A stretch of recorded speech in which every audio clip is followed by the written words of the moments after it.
दोस्तों नमस्कार। कानूनी बात बताने वाले मेरे YouTube चैनल में आपका स्वागत है। आज का विषय धर्मार्थ ट्रस्ट क्या होता है, जिसको हम पब्लिक चैरिटेबल इंस्टीट्यूशन या ट्रस्ट बोलते हैं। अब ये अगर आप पूछेंगे तो पहली बात यह है कि भाई धर्मार्थ ट्रस्ट का मानदंड क्या है, हम देखेंगे उसमें क्या है। तो धर्मार्थ उद्देश्यों के लिए उसका स्थापित किया जाना चाहिए, जैसे गरीबी से राहत, शिक्षा या धर्म का प्रचार। अब ट्रस्ट में कम से कम 2 आदमी चाहिए जो अनुबंध करने में सक्षम हो। ट्रस्ट का स्पष्ट और विशिष्ट उद्देश्य होना चाहिए। भाई क्या करना चाहते हो ये तो लिखा पढ़ी में चाहिए, और इसके उद्देश्य वैध होने चाहिए, यानी सार्वजनिक नीति के विपरीत नहीं होने चाहिए। अब हम देखेंगे कि एक धर्मार्थ ट्रस्ट की प्रमुख विशेषताएं क्या होती है। जैसे उनके पास एक समर्पित धर्मार्थ लक्ष्य होता है, एक गरीब लोगों के लिए मदद करना, जैसे लायंस क्लब करते हैं, रोटरी क्लब करते हैं, अलग अलग फाउंडेशन कर देते हैं। नंबर 2, स्कूल स्थापित करना, स्कूल, कॉलेजेस, महाविद्यालय या मंदिर, मस्जिद, चर्च, गुरुद्वारा आदि जो धर्म की उन्नति के लिए है, अपने अपने धर्म की उन्नति के लिए वो स्थापित करने के लिए होता है। नंबर 3, स्वास्थ्य की उन्नति के लिए होता है, जैसे अस्पताल को बांधना होता है, फिर अस्पताल के रुग्णों के लिए कुछ मदद करना होता है, वो अलग सी बात होती है। 4, नागरिकता की उन्नति के लिए हो सकता है, अब उसमें सामुदायिक विकास हो सकता है। फिर 5, कला, विरासत, संस्कृति, खेल या विज्ञान की उन्नति के लिए आप संस्था निकाल सकते हैं।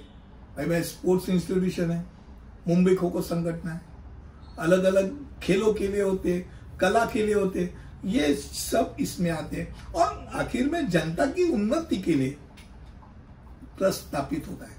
अब जब आप बोलते हो कि आपका धर्मार्थ ट्रस्ट है तो उसमें क्या क्या होना चाहिए, ये हम कम शब्दों में जानेंगे। पहली बात, धर्मार्थ संस्था जो होती है, पब्लिक चैरिटेबल इंस्टीट्यूशन, उनका एक संविधान होना चाहिए, इसको हम ट्रस्ट डीड बोलते हैं, और उसके कार्य उसके तहत होने चाहिए। भाई लिखा कुछ और है, कर रहे कुछ और, ये नहीं होना चाहिए।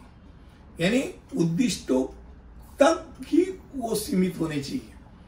फिर धर्मार्थ संस्था के पास प्रबंधन और रिपोर्ट करने के लिए एक समिति होनी चाहिए। भाई कौन किसको कोऑर्डिनेशन करेगा, सेक्रेटरी होना चाहिए, अध्यक्ष होना चाहिए, खजीनदार होना चाहिए। अब ये लोग क्या करते हैं, वार्षिक आम सभा, आम बैठक लेते हैं, वार्षिक रिपोर्ट हो और खातों के साथ वो सबमिशन करते हैं, जिसको ऑडिट किए हुए खाते होते हैं, और ये सब पारित करने के बाद वो सबमिट किया जाते हैं चैरिटेबल ट्रस्ट में, सबमिट किया जाता है चैरिटी कमिश्नर ऑफिस में। अब संविधान के अनुसार उनमें चुनाव होने चाहिए। भाई हम ही हैं, हम चुनाव नहीं ले लेंगे, ये नहीं चलेगा। भाई आपके संविधान में लिखा है हर 3 साल के बाद इलेक्शन लेना, तो 3 साल के बाद इलेक्शन लो।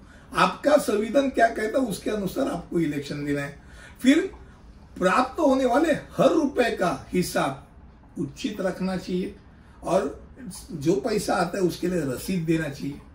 फिर जो हम बोलते हैं नॉर्मल कोर्स में 5,000 के करीब पहले का खर्चा होता है, और सेक्रेटरी और चेयरमैन या खजीनदार सैंक्शन करते हैं, उसके ऊपर का खर्चा है तो कमिटी ने सैंक्शन करना चाहिए। मान लो बजट में ही नहीं है और बड़ा सा खर्चा है तो एजीएम ने उसको सैंक्शन करना चाहिए। और ये सब जो रिपोर्ट्स है, बजट है, यानी एनुअल जनरल बॉडी में अपने एनुअल रिपोर्ट रखा है, ऑडिटेड अकाउंट्स लगे, सब आपको चैरिटी कमिश्नर में सबमिट करने हैं।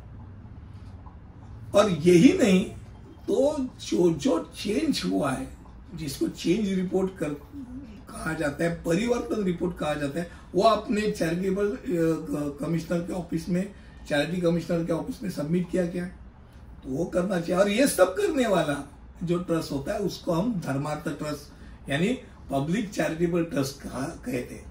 मुझे लगता है कम शब्दों में आपके सामने मैंने धर्मार्थ ट्रस्ट क्या होता है और किसे माना जाता है ये आपके सामने रखा। मुझे लगता है कम शब्दों में आपके सामने रखा है। अगले वीडियो में ऐसे ही कुछ लेकर आऊंगा, तब तक के लिए यही रुकता हूं। धन्यवाद।